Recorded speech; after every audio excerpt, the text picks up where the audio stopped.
Hey, and welcome back to OpenSplit. And once again, we are going to continue with the development of 3876 AD Corruption, which is, as you can clearly see here, a retro-stylized 1-bit survival roguelike made by me. Today, we have two parts in this video. The first part is going to be a short preview of the things that I've been working on in the last couple of days, and the second part is going to be a little bit more technical, and as always, I'm going to show a workflow breakdown of the things that led up to this point. Basically showing how I use AI to code really fast and create this game for you guys. So let's start with the week 1 preview, shall we? Alright, the first thing I wanted was to overhaul the movement mechanic. I played around with zoom and made the map a lot bigger, and I realized this is causing a lot of issues performance wise with the lights. I opted for the most simple solution and just enabled diagonal movement for now. The real star of this is the light fixes actually, which uses now pre-computed light textures, which is much more performance friendly, so we can now have all the lights in the scene without any issues, which is actually pretty cool. Next up, I have finished the consumable mechanics. You can now cook food and eat food, there's animations for everything, and the stats are affected accordingly. I have removed the special buffs for now. This is just a little bit out of scope, but I have included a lot of prep code for other items and mechanics, which is going to definitely help us later down the line. In terms of preparation, I have also included a resources counter and a supplies counter. These are two main raw materials used in the industry system that we are going to develop in the next couple of days. I have also included an XP counter, which we are going to cover after this. Yeah, head bobbing. I really was not happy with how the movement looked like, and I initially wanted to have some kind of freeform movement, but I dropped the idea. And later on I just randomly thought, hey, maybe I could make this look much more immersive using head bobbing. And actually not only does it look much better, it also feels better. If you use WSD, it just feels much more like walking, which is exactly what I was looking for. Now let's get back to the resting and healing mechanic at the camp, which also ties into the experience point system, which I mentioned earlier. Basically, we can now rest at the camp, which is going to heal all our fatigue and all our wounds. But resting will also be on a cooldown, which means we have to wait until we can rest again. When going out and defeating enemies, you will increase your XP, but the enemies in turn will also scale in difficulty. The combat speed is going to get faster and their health pool is going to increase.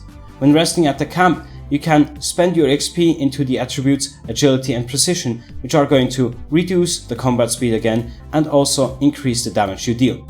This is the most basic RPG thing that I could come up with, but I think it really fits well into this minimalist setup. Now the enemies are more than just a gimmick, a real obstacle in the game, which is going to be fun for later game mechanics. Great, that's it for now. If you're interested in the more technical aspects of things and want to see how I use AI to put all of this together, please continue watching. We will go through the prior coding sessions leading up to this point, and I will also showcase how I made the cutscene in the last video. A detailed workflow breakdown of this week's progress will then come out in the next video. Anyways, for those who are only interested in the latest game development updates, thanks for joining me. Please leave a like, share the video, subscribe to the channel, post your thoughts in the comments below. You can also follow me on X. I appreciate all your support, and let's meet again very soon. Cheers! And for all the others, let's continue in our usual view. Hi, and welcome to the second part. Prior to the things that I've worked on during the last couple of days, I had to finish up a few loose ends. One of which is the daily fatigue gain. It's a small detail, but nonetheless it is somewhat required for this to feel like a proper survival experience. I started with a simple prompt while providing most of the relevant code in the hopes that the AI would just find its way around. But it was actually not as easy to explain when the day ends and when we have to update the fatigue damage. This was also the time where I did a lot of brainstorming to figure out what to actually work on next, and as you already know, I managed to hammer out a decent game concept with clear steps on how to continue.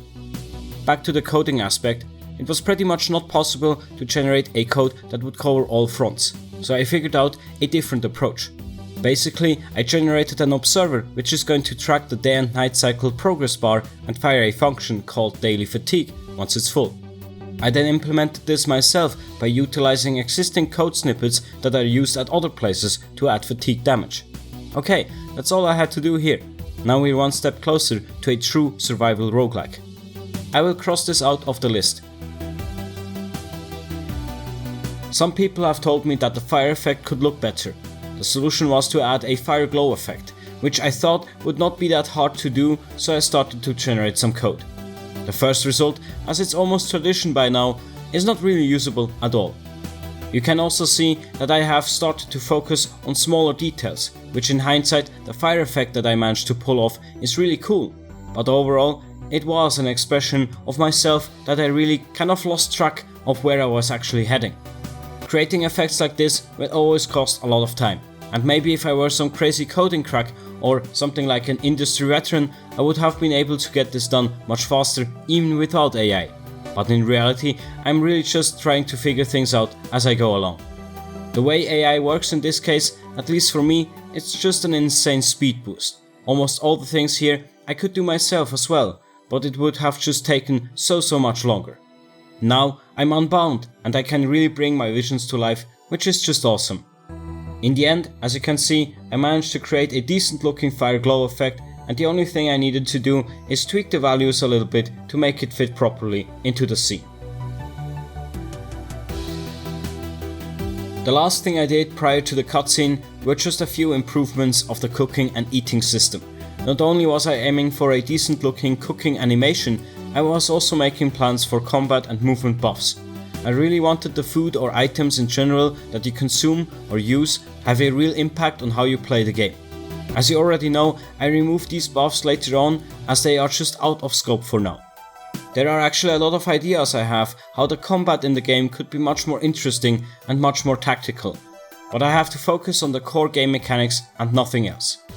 I have also added little things here and there, the descriptions of the items for one, but also I was preparing for the resting mechanic which did not exist at that point.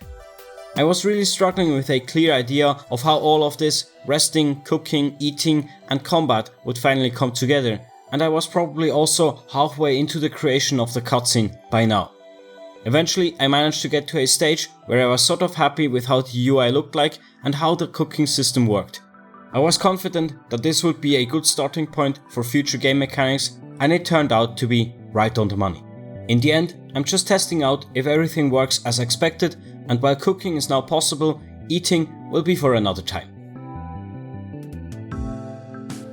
Okay, let's now talk about how I made the cutscene from the last video. First up, we can switch on the cutscene system by changing the onload function with just one line of code.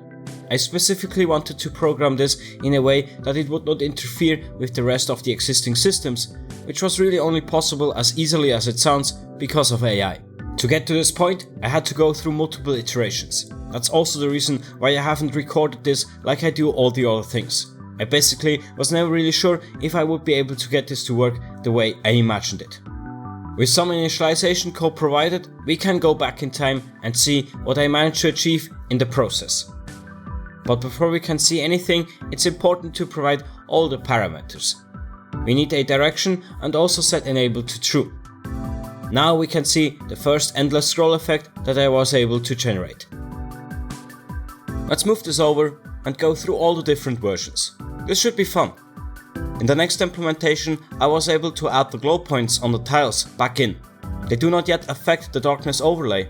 That's going to happen in the next one. After a lot of tinkering, I was able to get the lights working again, but they were like flickering a lot. This visual glitch was no good and I needed to fix that. I have specifically removed the glow effect around the mouse cursor.